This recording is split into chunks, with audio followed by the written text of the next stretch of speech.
प्यारे साथियों नमस्कार दोस्तों, जब से अग्निवीर योजना लागू हुई थी तब से बड़ा बवाल चल रहा था। सेना के अंदर भी बहुत हलचल थी कि 25% अग्निवीर को परमानेंट किया जाएगा और 75% को घर भेज दिया जाएगा 4 साल के बाद। इससे सेना का कार्य नहीं चलेगा, सेना के अंदर बहुत ज़्यादा दिक्कतें आएंगी क्योंकि पुराने सोल्जर रहेंगे नहीं और नए सोल्जरों से सेना का काम होगा नहीं। क्योंकि सेना के अंदर बहुत सी ऐसी जगह है जैसे JNK है, सिक्किम है, आसाम है, वहाँ पर ऐसी ऐसी पहाड़ियाँ हैं जहाँ पर पुराने से पुराना ड्राइवर भी गाड़ियों को नहीं ले जा सकता, तो फिर ये नए नौजवान कैसे ले जाएंगे।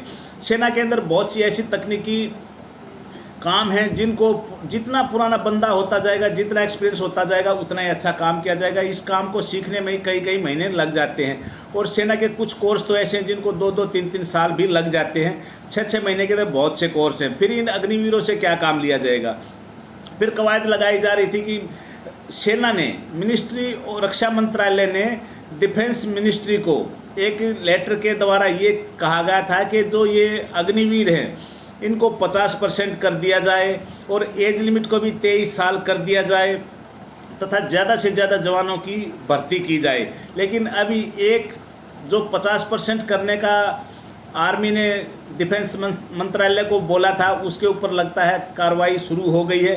क्यों अग्निवीर अपडेट, सेना में नियुक्ति के लिए साल 2022 में लागू की गई अग्निवीर योजना में सरकार बड़े बदलाव की योजना बना रही है। खबर है कि जल्द ही सेना में स्थायी होने वाले जवानों की संख्या में इजाफा हो सकता है। फिलहाल इसे लेकर आधिकारिक तौर पर कुछ नहीं कहा गया है।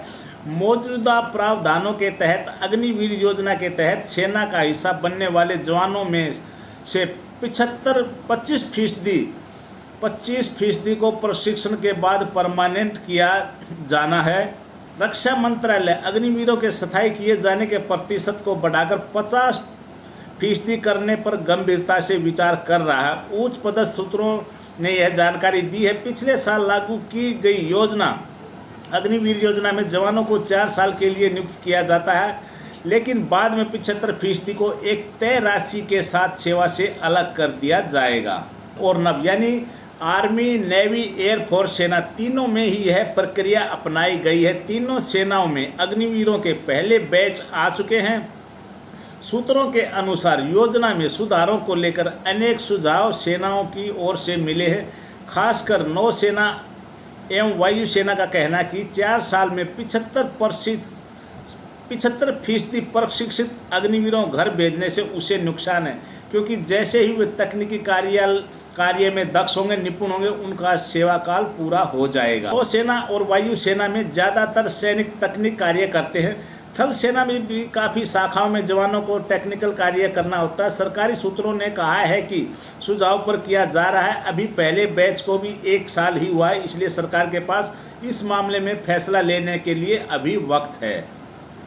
तो दोस्तों ये तो कन्फर्म है, आज नहीं तो कुछ दिन में ये फैसला बिल्कुल 100% लिखित में आ जाएगा कि अग्निवीरों को 50% को परमानेंट किया जाना है और आने वाले समय में 100% भी किया जाएगा। क्योंकि सेना का काम नहीं चल रहा है, बिल्कुल अर्थव्यवस्था बिल्कुल बिगड़ चुकी है। 25% से तो कुछ भी नहीं हो रहा था। वैसे ही सेना के अंदर 3 लाख सैनिकों की कमी है। ऊपर से अग्निवीर योजना लागू करके बिल्कुल वो बोलते हैं ना कि एक तो करेला ऊपर से नीम गाला, वही हो गया कि नहीं, कड़वे के ऊपर और कड़वा। एक तो ऐसी बहुत परेशानियाँ हो रही थी सेना के अंदर और ऊपर से ये नियम लागू कर दिया। तो दोस्तों अभी 50% का हो गया है, ये बहुत जल्दी लागू भी हो जाएगा। इसलिए जो भाई अग्निवीर की तैयारी करते हैं करते रहें, किसी की बातों में नहीं आए।